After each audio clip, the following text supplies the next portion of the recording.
یعنی لوگ مجھے کہتے ہیں یار کہ جی آپ میٹھی میٹھی باتیں کہاں سے میٹھی کریں گے یار, جنازہ نکال دیا دین کا انہوں نے, بے شک بڑی ڈاڈی شاید ہے مولوی جناب, ڈیمو نہیں جس طرح لڑتا ہے جس طرح لڑ جاندے تھے, اور سر جیڑا کٹو کے لال نکلتا ہے. علی بھی اگلا سوال ہے, میں دیوبندی ہوں لیکن آپ کو کافی سنتا ہوں. مجھے ایک دوست نے اصول کرخی کی تصویر سینڈ کی جس میں لکھا تھا کہ اگر قرآن حکیم کی واضح آیت اور حدیث اب بھی ہمارے امام کے قول کے خلاف ہو تو امام کا قول ہی لیں گے اور قرآن و حدیث کی تعویل کریں گے.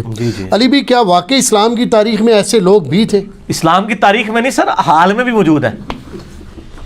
یہ اصول کرخی نہیں ہے, یہ لفظ ہے اصول کرخی. کرخی, ہاں جی, یہ فقہ حنفی کی یعنی ایک بنیادی کتاب ہے. ٹھیک. اصول اور فروع کا میں نے آپ کو فرق بتایا تھا نا. اصول کہتے ہیں عقیدے کی بات کو, فروع کہتے ہیں جو فقہی مسائل ہے. آپ فروعی لفظ بولتے ہیں, فروع لفظ ہے. تو یہ ان کی بنیادی بات ہے کہ اگر کوئی قرآن کی آیت یا حدیث بھی ہمیں اپنے امام کے قول کے خلاف مل جائے تو ہم قرآن و حدیث کو نہیں مانیں گے, اپنے امام کے قول کو مانیں گے. یہ اماموں کی تعلیمات نہیں تھی. اماموں نے تو یہ فرمایا تھا ہماری کوئی بات کتاب و سنت کے خلاف ہو یا صحابہ کرام کے اقوال کے خلاف تو چھوڑ دو.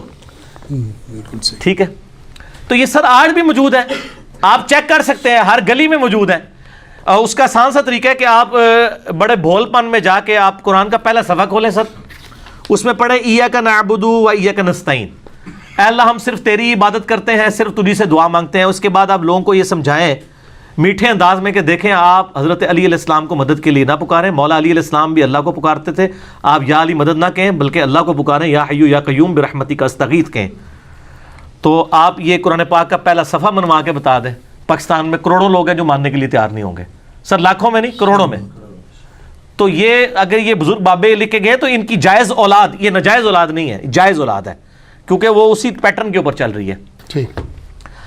تو وہ جائز اولاد, ان کی جو علمی جائز اولاد آج بھی موجود ہے جو یہ سارے کام کر رہی ہے آج کے زمانے میں بھی. تو یہ کوئی حیرانگی کی بات نہیں, آپ خود بھی چیک کر سکتے ہیں. میں اکثر واقعہ سناتا ہوں, 2008-9 کی بات ہے, میرے پاس کچھ بریلوی مجھے ملنے کے لیے آئے. ان دنوں میں مطلب اس طرح نجی ملاقاتیں بھی کر لیتا تھا.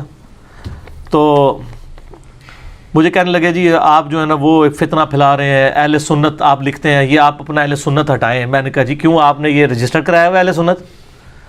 اہل سنت کا تو مطلب وہ ہے جو سنت پہ چلے. انہیں جی اہل سنت والجماعت بریلوی ہے نا. میں نے کہا اگر آپ اہل سنت جماعت ہے تو بریلوی ساتھ کیوں لکھتے ہیں؟ اور دیوبندی اہل سنت والجماعت دیوبندی لکھتے ہیں. اب اہل حدیث بھی اپنے آپ کو اہل سنت کہنا شروع ہو گئے ہیں. تو میں نے کہا اس طرح تو نہیں, نام سے تو نہیں ہوگا. نہیں جی میں نے کہا بتائیں چلے سنیوں کی کتابیں کون سی ہیں؟ تو انہوں نے کہا جی بخاری اور مسلم. قرآن کو تو خیر مانتے ہیں نا, اس بیچاری کو تو کتاب مانتے ہی نہیں نا, وہ کہتے ہیں وہ تو ڈائریکٹ نہیں پڑھنی, آپ گمراہ ہو جاؤ گے. ان کا بخاری مسلم. میں کہا عثمان بھائی ذرا تو بخاری مسلم پڑھیو, میں انہوں نے ذرا بخاری مسلم جو نماز کا طریقہ دساں کے لکھا ہے. میں نے کہا عثمان بھائی ذرا مجھے نا بخاری مسلم پکڑائیں, میں ان کو بتاؤں. میں نے کہا میں 2 رکعتیں میں بھی پڑھتا ہوں, 2 رکعتیں تم بھی پڑھو. جس کا طریقہ بخاری مسلم کے مطابق ہے وہ بخاری مسلم کے پیٹرن پہ سنی ہے, دوسرا ٹنی ہے. اسی میں کلپ ہے, سنی اور ٹنی میں فرق. ایک پڑھ پڑھا کے سنی وہ صحیح سنی, ایک سنا کے سنی ٹنی. کہتا نہیں بخاری مسلم نہ لائیں. اس کا کیا مطلب تھا؟ اسے پتا تھا بخاری مسلم میں کیا لکھا ہوا ہے. تو سر یہ لوگ آج بھی موجود ہیں.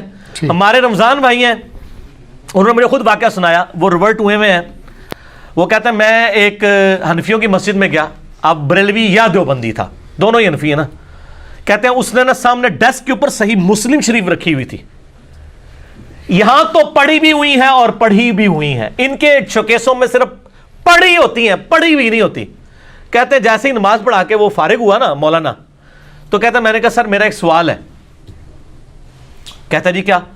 اس نے کہا جی ابھی آپ نے جو مجھے عصر کی نماز پڑھائی ہے نا وہ اس طریقے کے مطابق نہیں جو آپ کی ڈیسک پہ جو یہ کتاب رکھی ہے اس کے اندر لکھا ہوا ہے. آئے ہائے ہائے ہائے, انجینئرنگ, ہر گھر سے انجینئر نکلے گا سر, ہر گھر سے انجینئر نکلے گا.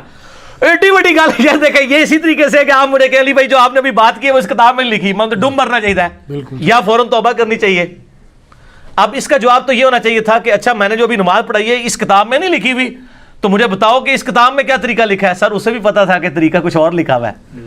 اس نے وہی واردات کی جو مولویوں کا طریقہ واردات ہوتا ہے. کہتا ہے جی وہ غصے سے کھڑا ہوا اور اپنا جو مسلح تھا نا وہ یوں اس نے جھاڑا ایسے نکال کے. کہتا ہے دیکھو علماء دی توہین کر رہے ہیں, تسی دیکھ رہے ہو. بڑی ڈاڈی شاید ہے مولوی جناب، ڈیم نہیں جس طرح لڑتا جس طرح لڑ جاندے تھے. حالانکہ اس کا جواب یہ ہونا چاہیے تھا کہ اگر میری غلط ہے تو میری، مجھے کتنے لوگ کہتے ہیں نا، میں ان کو کہتا ہوں بتائیں یار کہاں لکھا ہوا، میں ابھی اصلاح کرتا ہوں اپنی، بتائیں، لیکن ریفرنس سے بات کرنی ہے، زبانی کلامی نہیں.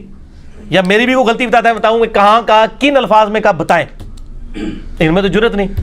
تو وہ اس طریقے سے وہ بڑی مشکل سے جان بچا کے وہاں سے نکلے. جب لوگوں کا ٹیمپرامنٹ یہ ہو تو سر اصول کرخی میں جو کچھ لکھا ہے نا، وہ انہوں نے جو لکھ دیا نا، وہ ابھی تک میں نے آپ کو بتایا نا، شیخ احمد سرندی مجدد الافسانی جن کو کہتے ہیں، بریلوی دیوبندی اور چند اہل حدیث بھی ان کو بزرگ مانتے ہیں، انہوں نے کہا مجھے کچھ سینکڑوں حدیثیں بھی بتائے نا رفع سبابہ پہ کہ نماز میں انگلی اٹھانی چاہیے، تو میں نہیں انگلی اٹھانے کا قائل، کیونکہ میرا امام قائل نہیں تھا. حالانکہ صحیح مسلم میں پورا چیپٹر ہے کہ آپ نے انگلی اٹھا کے رکھنی پورے تشہد میں، نماز کا پریکٹیکل دیکھ لیں. اس نے کہا مجھے آپ ساری حدیثیں بھی دکھا دو، میں نہیں مانوں گا. اس مسئلے کے اوپر ان کے زمانے میں درجنوں علماء نے ان کی تکفیر کی تھی کہ یار یہ اس طرح سنت کا مذاق اڑا رہا ہے. ایون آج دور میں بھی میرے استاد غلام سو سعیدی رحمہ اللہ تعالی فوت ہو گئے ہیں، بریلوی مکتبہ فکر کے بہت بڑے محدث تھے. انہوں نے باقاعدہ 30-40 صفحے جو ہے نا مجدد الافسانی کے خلاف لکھے ہیں کہ انہوں نے سنت کا یہ مذاق اڑایا. یہ سنت طریقہ ہے. اگر ہمارے امام صاحب کو یہ بات نہیں پتہ چلی، آج ایسے سارے انفی اٹھاتے ہیں انگلی، چاہے غلط طریقے سے اٹھاتے ہیں لیکن اٹھاتے ہیں، لیکن کوئی پتہ نہیں ہے کہ شیخ احمد سرندی نے لکھا ہے کہ انگلی نہیں. آج بھی نقشبندی جو ہے نا وہ انگلی نہیں اٹھاتے، بلکہ وہ غلام سو سعیدی صاحب نے لکھا کہ مجھے یہ پتہ چلا کہ گجرانوالہ میں کسی بندے نے انگلی اٹھائی نقشبندیوں کی، بریلویوں کی مسجد میں، بریلوی نقشبندی، بریلوی قادری نہیں، ہاں یہ اگلے ورژن بھی آ گئے نا، تو انہوں نے اس کو مسجد سے باہر نکال دیا. تو کہتے ہیں میں نے پھر کہا کہ میں اس کے اوپر مضمون لکھوں. تو یہ تو مطلب ان کی جائز اولاد ابھی تک جاری ہے. یہ ہم رونا کیوں رو رہے ہیں؟ یعنی لوگ مجھے کہتے ہیں یار کہ جی آپ میٹھی میٹھی باتیں کہاں سے میٹھی کریں گے یار، جنازہ نکال دیا دین کا انہوں نے، بے شک کوئی چیز بچی ہے؟ کون سی میٹھی بات کروں؟ آپ نماز سے شروع ہو، نماز کا حلیہ بگاڑ دیا انہوں نے. پاکستان میں 90% لوگ اس طریقے پہ نماز ہی نہیں پڑھ رہے جو بخاری مسلم میں لکھا ہے. نہ رونا رو، اور یار کلمے کا حلیہ بگاڑ دیا ہوا ہے، نہ رونا رو.